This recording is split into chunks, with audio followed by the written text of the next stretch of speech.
Hey guys, this is Callum from EnglishShooting and welcome back to the channel. By this point, I am pretty used to seeing pretty ridiculous articles in the mainstream media when it comes to both legally and illegally owned firearms. The misinformation and ignorance is like water off of a duck's back, but occasionally ones do try and take the prize for the greatest idiotic journalism out there. We are all used to seeing Glock 17s confused with Glock 19s, with AR-10s confused with AR-15s, and compared to this article, the forgivable mistake of an AK-47 being confused with an AR-15. However, Grimsby Live has really tried their best at putting out the most misinformed and scaremongering article that I have seen in a very long time, and this probably does take the prize. Imagine the setting. You've just had a relative pass away and you've had a company come in for a house clearance. You find a couple of samurai swords. Okay, well, they were into Japanese history. You find a couple of air rifles. Okay, for some people that might start to get a little bit scary, but as long as they are under 12 foot-pounds, perfectly legal to own. You then find an AK-47. Now, up until this point, it is completely forgivable calling the police. You've just found what you believe to be an AK-47. You don't know what condition it's in, whether it's loaded, whether it's legally owned or otherwise, and I would highly recommend that if you are in one of these circumstances that you do phone the police. It is better to be safe than sorry. You can have the experts, as it were, come and check it out and verify what the condition of the gun is and remove it if necessary.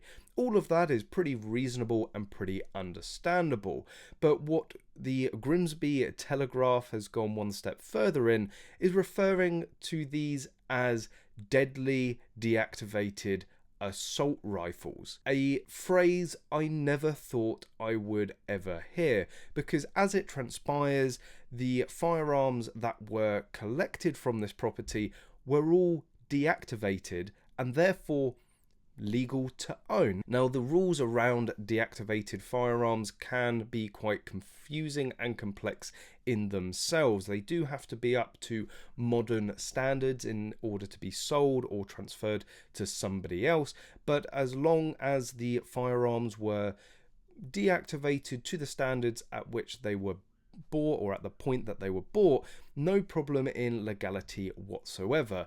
But that doesn't stop Grimsby Live or the Grimsby Telegraph from trying to invoke as much fear as possible. So looking closely into the article, well, I'm going to warn you, it just gets more and more ridiculous as we go on. So the headline being assault rifles and samurai swords among haul of weaponry found during home clearance. Humberside police have confirmed the weaponry found at a home in Wellington Street on Tuesday morning, all of which have been previously deactivated. You would have thought that the so-called journalist writing this article would have probably changed the tone at this point. They've now confirmed twice that they were deactivated and that even the police have verified this as well. A spokesman said, "We were called to a property on Wellington Street in Grimsby shortly before 11 AM on Tuesday. It was reported that on clearing out a property, a number of weapons, including samurai swords, air rifles and deactivated assault rifles, were found inside. Our armed response officer attended the property to ensure all the weapons were safely removed from the premises and the items will now be examined and dealt with accordingly. Officers are continuing with their inquiries to identify firearm offences committed and those involved." What offences?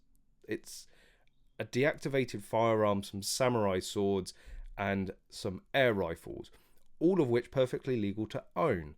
So I think there might be a bit of, saving face here. They've gone in there quite literally all guns blazing.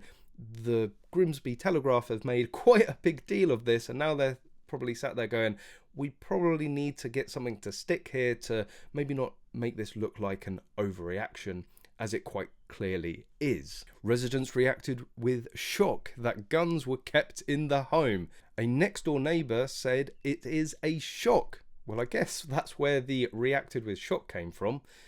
They are normally very quiet. Well, they would be being deactivated. We never had problems with them. Again, perfectly lawful people owning perfectly lawful articles. What do you expect? I am just glad I never crossed with him. Oh, come on. At this point, you're probably thinking this is a spoof. No, this is a genuine article. They are now terrified that their next door neighbour that owned a load of swords, some air rifles, an axe, and some deactivated firearms were hardened criminals. Like, what were they going to do with the deactivated firearms? Beat them to death with it? I would have been far more worried if they had had a baseball bat, if that is the case. You wonder what it was kept for. Well, it wasn't to shoot, was it? We don't have gangs round here, and grievances tend to not involve guns. Definitely not deactivated guns, because that's not going to do a lot of good, is it? Knife crime is a big problem here and everywhere else, but never guns, and definitely not an AK-47. But it's not a problem. They are deactivated. Oh, give me strength. This is a shining example of how some people just cannot fathom the interest in collecting things like swords or air guns or even deactivated firearms. Obviously, being in the firearm community, I know dozens and dozens of people that love to collect deactivated firearms because our laws are so stringent here and there's a lot that we can't own under a firearm certificate or even shotgun certificate for that matter. If you are interested in the mechanics of these guns, the way they function and their history, and you want to get a little bit closer to them, well, the closest you can get is, of course, through deactivation. And it really does infuriate me that people think you're weird just because you want to own a few deacs, that you have a collection of knives. No one batters an eyelid when people have a collection of cars, which, as we all know, statistically kill far more people across the world every single day. Whilst I shoot and I like competing, and that is the main draw for me in the firearms industry and community, I also love the engineering behind it. I also love the history and following the progression of a gun through time. That's a huge bit for me. It might not be the main bit, but it's what comes together to make firearms so interesting and intriguing to me personally. But the article does go on. Another neighbour said, "It's mind-blowing. I've lived here 53 years and we've never had trouble like that." Where's the trouble? Has anybody been threatened? Has anyone been hurt or killed? No. It's not something you can buy over the counter, not even around here. This is where, for me, just journalism just really reaches the gutter. This guy that is being interviewed obviously doesn't have a clue. All of these articles can be bought over the counter quite legally, and the journalist has included these quotes, which is propagating the misinformation. Police urge anyone with information that may assist them with inquiries to contact them on the non-emergency number.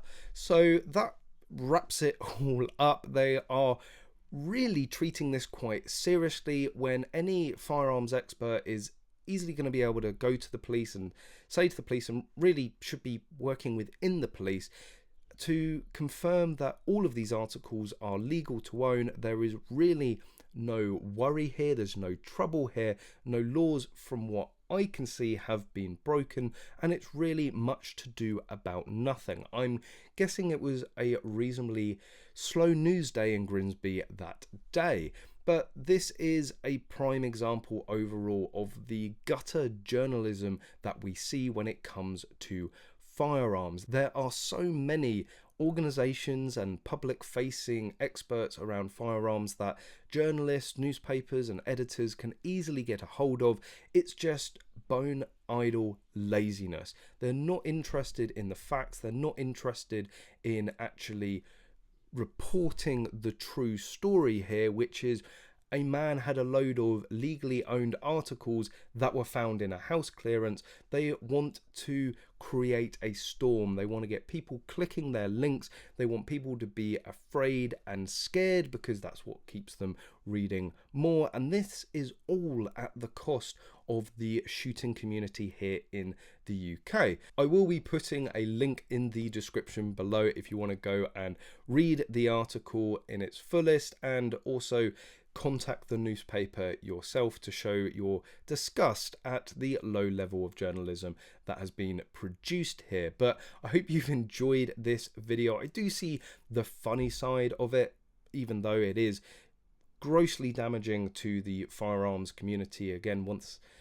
more vilifying this hobby, this sport, and the pursuit of collecting firearms. But I hope you've enjoyed it. If you have, please give it a big thumbs up, and please consider subscribing for any future videos. And as always, guys, I hope to see you soon.